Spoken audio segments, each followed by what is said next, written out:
Hello everyone, I am Hardik Sheta from Saraswat international academy Vapi. आज हम standard 12 subject physics chapter number 9 ray optics and optical instruments को आगे बढ़ाते हैं। तो आज का टॉपिक है refraction through a glass prism. Refraction through a prism, ठीक है। अब इसमें क्या करना है वो समझो। सबसे पहले एक प्रिज्म लेंगे, ठीक है। प्रिज्म हमने यहाँ पे लिया है ABC, जिसका angle of reflecting angle A है, ठीक है। अगर मैंने यहाँ से रे को इंसिडेंट कराया है और ये फेस में से ऐसे पास हो रहा है तो रिफ्रैक्टिंग एंगल बनेगा ए, ठीक है। तो साइड में हम डिटेल लिखते जाते हैं कौन सा एंगल क्या है। तो ए है वो रिफ्रैक्टिंग एंगल, ओके। यहाँ पे जो रे है PQRS,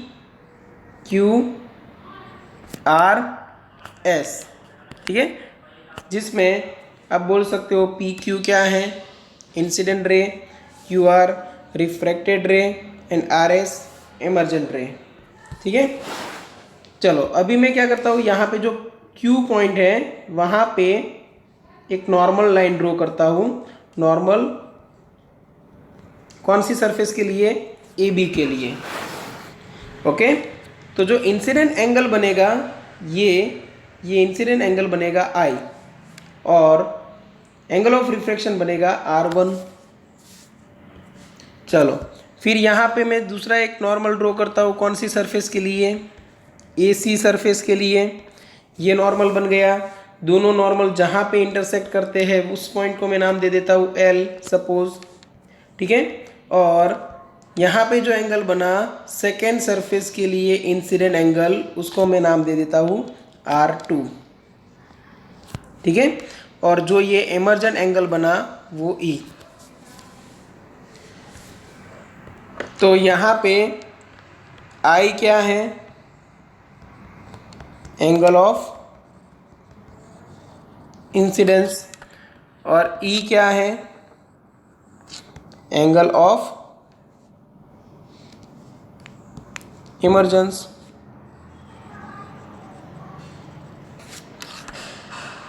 R1 R2 तो हमें पता है, ठीक है। चलो अब ये जो PQ रे है वो इनिशियली कौन सी डायरेक्शन में जा रहा था, तो PQ रे इनिशियली ऐसे जा रहा था, बट वो डेविएट हुआ। किस तरफ डेविएट हुआ, तो यहाँ पे देखो इतने एंगल पे, और ये एंगल होगा angle of first deviation Δ1, okay. Second surface पे क्या होता है, तो सेकेंड सरफेस पे रे जा रहा था कुछ इस तरह स्ट्रेट, बट वो भी डेविएट हुआ कितना, इतने एंगल से। तो ये हो गया Δ2 angle of second deviation.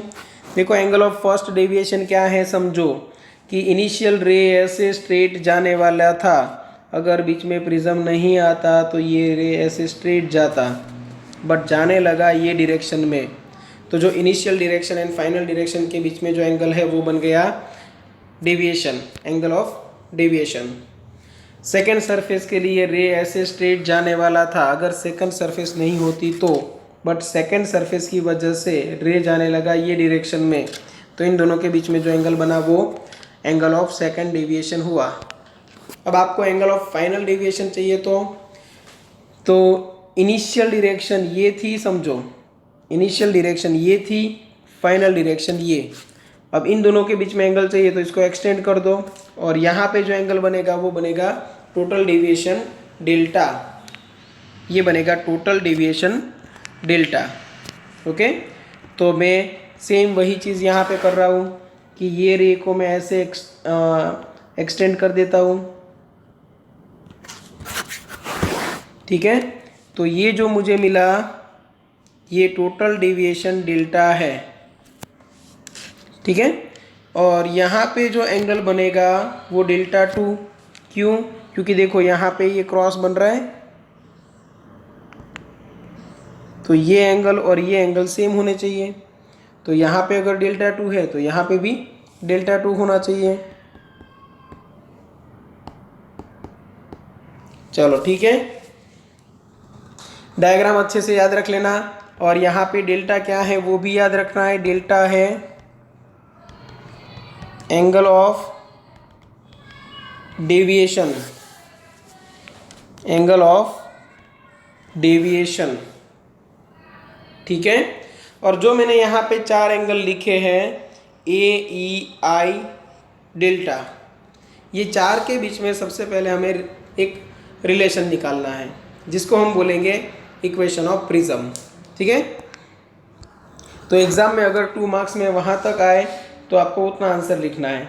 Derive equation of prism अगर आए तो वहाँ तक, ठीक है। चलो अभी डेरिवेशन स्टार्ट करते हैं। एग्जाम में अगर ये क्वेश्चन आए तो डायग्राम आप ड्रॉ कर सकते हो, डायग्राम का एक्सप्लेनेशन अपने ओन वर्ड्स में भी दे सकते हो आप, ठीक है। अच्छे से प्रॉपर आप डिस्क्राइब कर दो डायग्राम को, उसके बाद डेरिवेशन स्टार्ट करो। डेरिवेशन में क्या लिखोगे समझो। आपको आपका मेन टारगेट क्या है, मेन टारगेट आपका ए है, उसके बाद डेल्टा है, ठीक है। जैसे ये दोनों मिल जाए, आई और ई के साथ उनका रिलेशन निकालना है। तो सबसे पहले ए निकालना है, तो मैं क्या करता हूँ, यहाँ पे एक और देखो पॉइंट बना, ये नाम दे देते हैं एम। सबसे पहले मैं ये क्वाड्रिलेटरल का यूज करने वाला हूँ। कौन सा है क्वाड्रिलेटरल? ए क्यू एल आर, ठीक है। तो यहाँ पे लिखते हैं for quadrilateral A Q L R. चलो वहाँ पे आपको देखने को मिलेगा कि ये क्यू एंगल है वो 90 डिग्री है, देखो, क्योंकि परपेंडिकुलर हमने बनाया हुआ है। वैसे यहाँ से ये आर एंगल भी 90 डिग्री है, ठीक है। तो क्यू एन आर 90 डिग्री है, तो measurement angle Q equal to measurement angle R equal to 90 degree. अब ये दोनों एंगल का एडिशन 90 डिग्री हुआ, ये दोनों एंगल का एडिशन 90 डिग्री हुआ, सॉरी 180 डिग्री, क्योंकि 90 प्लस 90 180 होगा। इन दोनों का एडिशन 90 प्लस 90 180 हुआ, तो इन दोनों का एडिशन भी 180 होना चाहिए। मतलब मुझे सिर्फ इतना पता चला कि ये जो प्रिज्म एंगल है ए और ये जो एल है, उन दोनों का एडिशन 180 होना ज़रूरी है। तो A plus measurement angle L equal to 180 degree, ये बन गया इक्वेशन 1। ओके, अभी मुझे चाहिए क्या? A, मेजरमेंट एंगल L निकालना है। तो उसके लिए क्या करें? तो यहाँ पे एक दूसरा ट्रायंगल है, देखो कौन सा है? QLR, triangle QLR। तो यहाँ पे मैं लिख देता हूँ फॉर ट्रायंगल QLR। चलो क्या लिख सकते हैं? तो ट्रायंगल के तीनों एंगल का एडिशन होना चाहिए 180। तो यहाँ पे देखो 3 एंगल कौन कौन से हैं? R1, R2 और L, तीनों का एडिशन 180 होना चाहिए। तो मैंने लिख दिया R1 plus R2 plus measurement angle L equal to 180 degree. अब देखो इक्वेशन 1 एंड इक्वेशन 2 दोनों को हम कंपेयर कर सकते हैं। क्यों? क्योंकि दोनों की राइट हैंड साइड है 180, ओके। लेफ्ट हैंड साइड में मेजरमेंट एंगल L भी है। इसका मतलब ए है वो R1 प्लस R2 होना चाहिए, ओके। तो हम यहाँ पे लिखेंगे फ्रॉम इक्वेशन 1 एंड 2।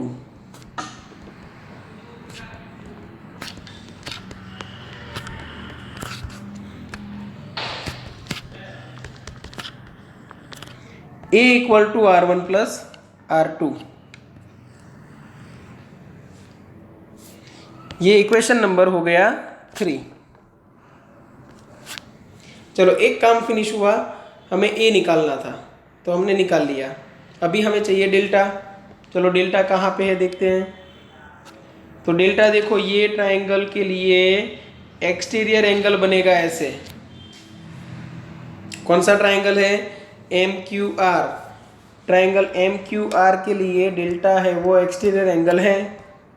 तो यहाँ पे लिखेंगे for triangle M Q R deviation delta is an exterior angle, hence delta है वो बाकी के दोनों एंगल का एडिशन होगा, डेल्टा 1 एंड डेल्टा 2 का। तो डेल्टा इक्वल टू मुझे मिल गया डेल्टा 1 प्लस डेल्टा 2। ठीक है, ये भी मेरे काम का इक्वेशन है, तो इसको भी मैं एक नाम दे देता हूँ, इक्वेशन नंबर 4। देखो ए और डेल्टा दोनों मिल गए। अभी हमें रिलेशन निकालना है between I, E, A and delta.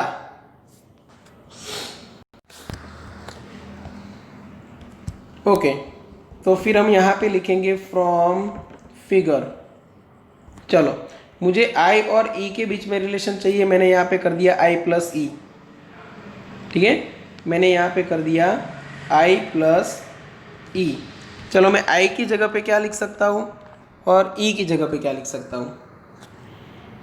तो ये जो एंगल है आई, वही इतना होगा। ठीक है, तो यहाँ पे आई इक्वल टू मैं लिख सकता हूँ डेल्टा 1 प्लस R1, और ई की जगह पे मैं लिख सकता हूँ डेल्टा 2 प्लस R2। ठीक है, आई की जगह पे R1 एंड डेल्टा 1 दोनों का एडिशन करना है, और ई की जगह पे R2 और डेल्टा 2 का एडिशन करना है।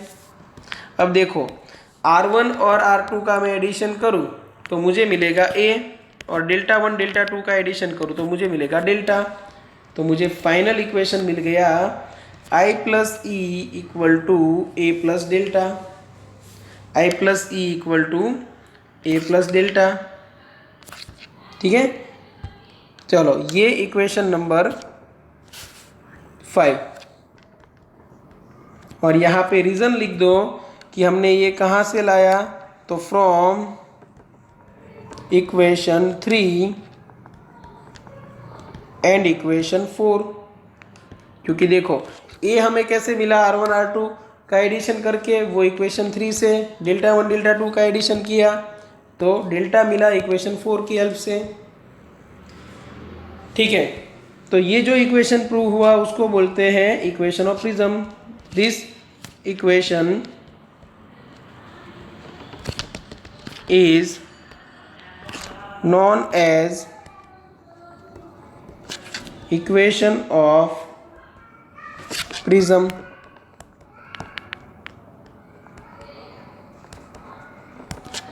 ओके, चलो एक पार्ट यहाँ पे फिनिश हुआ। तो अभी जितने भी फॉर्मूलाज हमने डिराइव कराए हैं वो सब यहाँ पे यूनिवर्सल फॉर्मूलाज है, आप किसी भी सिचुएशन के लिए यूज़ कर सकते हो। बट अब जो आने वाला है वो है मिनिमम डेविएशन, तो ये एक स्पेशल केस हो गया। तो यहाँ पे हम लिखते हैं फॉर मिनिमम डेविएशन। अब मिनिमम डेविएशन मतलब डेल्टा की जगह पे क्या चाहिए हमें, डेल्टा एम। ठीक है, तो आप जब प्रैक्टिकल करोगे प्रिज्म का तब अलग अलग इंसिडेंट एंगल के लिए, अलग अलग इंसिडेंट एंगल के लिए आप डेविएशन एंगल की वैल्यू मेज़र करोगे और उसको एक ग्राफ के ऊपर प्लॉट करोगे। एक्स एक्सिस पे रखा इंसिडेंट एंगल, वाई एक्सिस पे डेविएशन। आपको ग्राफ कुछ इस तरह मिलेगा। ठीक है, और जहाँ पे ये डेविएशन की वैल्यू मिनिमम मिली वहाँ पे आई और इमर्जेंस एंगल ई दोनों सेम मिलेंगे आपको, और जो डेल्टा मिला उसको हम बोलेंगे मिनिमम डेविएशन डेल्टा एम। ठीक है, तो फॉर मिनिमम डेविएशन हम लिख सकते हैं आई इक्वल टू क्या होना जरूरी, ई। ओके, एक और चीज नोटिस करो यहाँ पे कि सेम मिनिमम डेविएशन के लिए मुझे एंगल ऑफ इंसिडेंस की दो वैल्यू मिल रही है। सपोज ये I1 है और ये I2 है। ठीक है, तो ऐसा होगा कि i plus E equal to A plus delta में आप देखने जाओ, ये तो कांस्टेंट है ही, और दोनों पोजीशन के लिए डेल्टा भी आपको सेम मिला, तो राइट हैंड साइड क्या हो गया, कांस्टेंट। तो आई प्लस ई क्या बन गया, कांस्टेंट। तो मैं ऐसे लिख सकता हूँ i1 plus E1 equal to i2 plus E2. तो मैं जब यहाँ पे E1 निकालने जाऊँ तो वो मुझे मिलेगा I2, और यहाँ पे E2 निकालने जाओ तो वो मुझे मिलेगा I1। देखो ये क्रॉस कनेक्शन है, जब इंसिडेंट एंगल है I1 तब इमर्जेंट एंगल बनेगा I2। इससे उल्टा जब इंसिडेंट एंगल बनेगा I2 तब इमर्जेंट एंगल बनेगा I1। वो क्यों मिल रहा है वो भी समझो, टेक्स्ट बुक में साफ साफ लिखा हुआ है कि आप जब यहाँ से स्टार्ट करते हो, ये रे इंसिडेंट कराओ, तब ये ऐसे ट्रैवल करता है। सेम वे अगर मैं इधर से इंसिडेंट कराऊँ तो उसी पाथ को फॉलो करेगा। मतलब फर्स्ट टाइम मेरे लिए ये आई था और ये ई था, सेकेंड टाइम मेरे लिए ये आई हुआ तब ये ई हो गया। इसीलिए आई प्लस ई की वैल्यू जो है वो हमें कांस्टेंट मिलती है फॉर सेम डेविएशन। अगर डेविएशन चेंज हुआ तो फिर ये रिलेशन काम नहीं आएगा, ठीक है। तो I equal to E fix है। चलो I और E कहाँ पे आएंगे, इक्वेशन ऑफ प्रिज्म में, इक्वेशन नंबर 5 में। तो फ्रॉम इक्वेशन नंबर 5 हम क्या करेंगे, I प्लस ई की जगह पे I प्लस आई रख देते हैं, और यहाँ पे A प्लस डेल्टा की जगह पे क्या रख देंगे, डेल्टा M। तो ये बन गया 2i, और 2 में अगर राइट हैंड साइड लेके जाओ तो मुझे मिलेगा A plus delta M by 2। ये इक्वेशन भी याद रखना है, तो हम यहाँ पे नाम दे देते हैं equation number 6।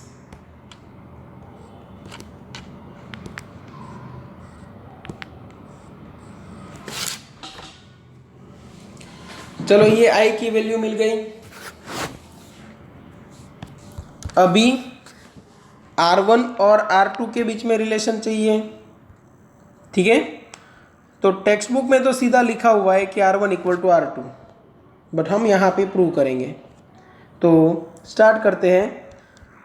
Snell's law apply करो, कौन से पोजीशन पे, तो किसी एक पोजीशन पे। सपोज मैं सबसे पहले स्टार्ट कराऊँ Q पोजीशन के लिए, तो यहाँ पे हम लिखेंगे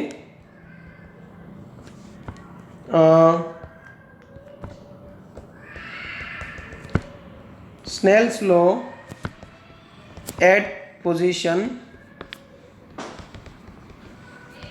Q, ठीक है।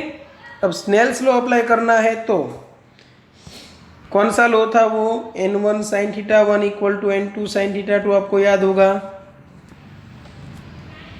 तो रिफ्रैक्टिव इंडेक्स के बारे में पता होना चाहिए। तो सराउंडिंग मीडियम का रिफ्रैक्टिव इंडेक्स लेते हैं n1, और प्रिज्म का जो मटेरियल है उसका रिफ्रैक्टिव इंडेक्स n2। तो यहाँ पे इक्वेशन क्या बनेगा, n1 sin i equal to n2 sin r1।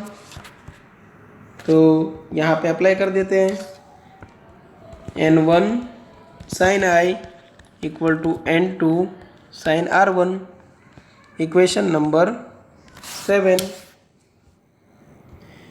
ये जो इक्वेशन नंबर 7 है उसको मैं थोड़ा एक मार्क करके रखता हूँ। क्यों, क्योंकि मुझे चाहिए इक्वेशन नंबर 7 के अननोन, इक्वेशन नंबर 7 की अननोन क्वांटिटीज़। तो n1 मुझे पता है, n2 मुझे पता है, i अननोन है, बट i देखो हमें यहाँ पे मिल चुका है। तो अभी हमारा मेन टारगेट क्या होना चाहिए, r1। जैसे ही हमें r1 मिल जाए हम वापस आने वाले हैं इसी इक्वेशन के ऊपर, इक्वेशन नंबर 7 के ऊपर। इसलिए मैंने यहाँ पे मार्क करके रखा है कि इधर हमें वापस आना है, ठीक है। तो फिर से स्नेल्स लॉ अप्लाई करते हैं। तो अभी स्नेल्स लॉ कहाँ पे अप्लाई करेंगे, Snell's law at position R। अब R पोजीशन पे स्नेल्स लॉ अप्लाई करो यहाँ पे, तो n2 के साथ आएगा sin r2 और n1 के साथ आएगा sin e।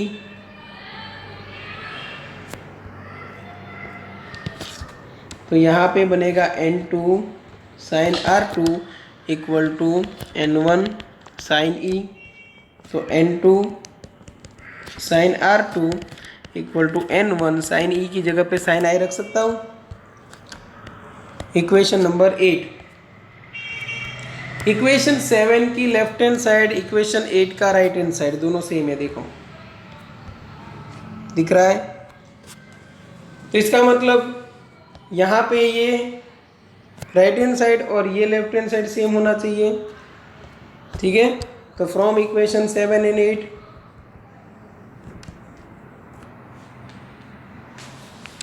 From equation 7 and equation 8 N2 sine R1 equal to N2 sine R2। N2 N2 cancel out, तो R1 इक्वल टू क्या मिला, R2। तो ये भी याद रखना है कि स्मॉल डेविएशन के लिए I इक्वल टू E होता है, R1 इक्वल टू R2 होता है। R1 R2 थे किधर, तो यहाँ पे देखो इक्वेशन नंबर 3 में A equal to R1 plus R2। अब R2 की जगह पे मैं R1 रख सकता हूँ। तो इक्वेशन नंबर 3 से स्टार्ट करते हैं।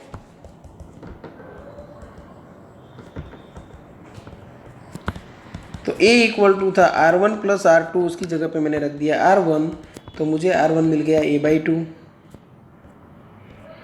R1 मुझे मिला A/2। तो ये इक्वेशन नंबर हो जाएगा 9। ये भी याद रखना है, स्मॉल डेविएशन के लिए एंगल ऑफ रिफ्रैक्शन R1 हो या R2 हो, वो कितना होगा, A/2। प्रिज्म एंगल आपको 60 दिया है, तो R1 R2 कितना मिलेगा आपको, 30। ठीक है। अब R1 मिल गया, जैसे हमारी बात हुई थी कहाँ पे आना है, इक्वेशन नंबर 7 पे। तो अभी स्टार्ट कर देते हैं फ्रॉम इक्वेशन नंबर 7। ठीक है।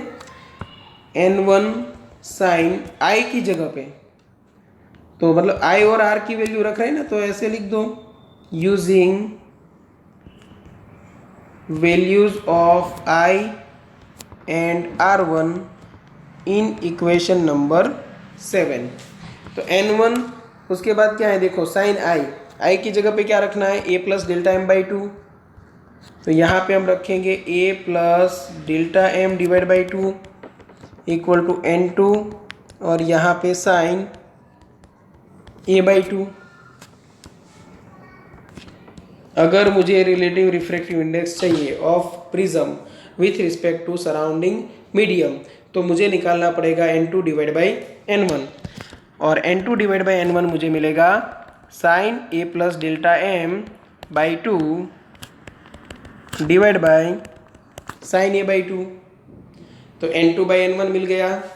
अभी ये तो फॉर्मूला याद रखना ही है, बट अगर सराउंडिंग मीडियम एयर है तो यहाँ पे लिखते हैं for N1 equal to 1 and N2 equal to N, मतलब सराउंडिंग मीडियम क्या है, एयर। तो फिर मैं सिर्फ N इक्वल टू लिख सकता हूँ sine A plus delta M divide by 2 divide by sine A/2। मतलब देखो, अगर हमें प्रिज्म एंगल पता है, और वो तो ऑब्वियसली पता ही होगा क्योंकि वो तो डायरेक्ट मेजर कर सकते हैं, और प्रैक्टिकल की हेल्प से हम डेल्टा M निकालेंगे, मिनिमम डेविएशन कितना पॉसिबल है होता है। अगर ये दोनों मिल गए तो मटेरियल का रिफ्रैक्टिव इंडेक्स हम इजीली निकाल सकते हैं। बस अभी थोड़ा सा बाकी है। अभी हम एक कंडीशन लेंगे फॉर थीन प्रिज्म, प्रिज्म एकदम पतला है तो A and delta M will be very small, A and delta M will be very small. तो फिर N इक्वल टू क्या बन जाएगा, sine theta equal to theta, मतलब A plus delta M/2 divide by A/2। ठीक है। Sine theta की जगह पे हमने रख दिया सिर्फ थीटा, तो 2 कैंसिल आउट। A को मैं अगर क्रॉस में मल्टीप्लाई करूँ तो NA equal to A plus delta M इससे मुझे डेल्टा एम मिल जाएगा a इंटू एन माइनस 1। मतलब जो डेविएशन होता है वो किसके ऊपर डिपेंडेंट रहेगा? डेविएशन जो होता है वो किसके ऊपर डिपेंडेंट रहेगा? रिफ्रैक्टिव इंडेक्स ऑफ मटेरियल और शेप ऑफ प्रिज्म, क्योंकि प्रिज्म एंगल भी यहाँ पे इंपॉर्टेंट है। ठीक है, बट ये रिफ्रैक्टिव इंडेक्स किसके ऊपर डिपेंडेंट है? तो रिफ्रैक्टिव इंडेक्स एक तो मीडियम के ऊपर डिपेंडेंट है, ना सिर्फ medium but characteristics of light के ऊपर भी डिपेंडेंट है, क्योंकि लैम्बडा है उसकी वजह से भी रिफ्रैक्टिव इंडेक्स चेंज हो सकता है। तो अलग अलग कलर के लिए रिफ्रैक्टिव इंडेक्स की वैल्यू आपको अलग अलग मिलेगी। जैसे रिफ्रैक्टिव इंडेक्स रेड कलर के लिए डिफरेंट हो सकता है, वायलेट कलर के लिए डिफरेंट हो सकता है, येलो कलर के लिए डिफरेंट हो सकता है। इसीलिए तो जब लाइट है वो प्रिज्म के अंदर एंटर करेगी, जब वाइट लाइट प्रिज्म के अंदर एंटर करेगी तब 7 डिफरेंट कलर में डिवाइड होती है। क्यों? क्योंकि सभी कलर्स अलग अलग एंगल पे रिफ्रैक्ट होते हैं। तो सभी कलर्स के लिए एंगल ऑफ डेविएशन भी हमें डिफरेंट डिफरेंट मिलता है। ठीक है, इसलिए इसके बाद जो टॉपिक दिया हुआ है वो dispersion of white light through prism है। ठीक है, तो ये मिनिमम डेविएशन का फॉर्मूला हमें मिल गया है, यहाँ तक आपको याद रखना है। और इक्वेशंस के हम नाम दे देते हैं, कहीं पे ज़रूरत पड़ी तो हम ले लेंगे। ये इक्वेशन नंबर 9 था, तो ये इक्वेशन नंबर 10, ये इक्वेशन नंबर 11 और ये इक्वेशन नंबर 12। एक चीज़ और याद रखो कि यहाँ पे मैंने जो डिराइव करके दिया आपको कितना पार्ट, यहाँ से ये और यहाँ से ये पार्ट टेक्स्ट बुक में नहीं दिया है, क्योंकि हम डायरेक्ट भी समझ सकते हैं कि R1 और R2 सेम हो सकते हैं। जब I इक्वल टू E होता है तब R1 इक्वल टू R2 होता है। ठीक है, तो इतना पार्ट अगर भूल जाते हो तो भी कोई टेंशन लेने की ज़रूरत नहीं है। R1 equal to R2 direct लेके फिर डेरिवेशन को आगे बढ़ा सकते हो, बट जितना हो सके उतना आप खुद प्रूव कर सको तो अच्छा है। ठीक है, चलो यहाँ तक रखते हैं। अगर किसी को कोई डाउट है तो एनी टाइम आप कांटेक्ट कर सकते हो। ओके, चलो, थैंक यू।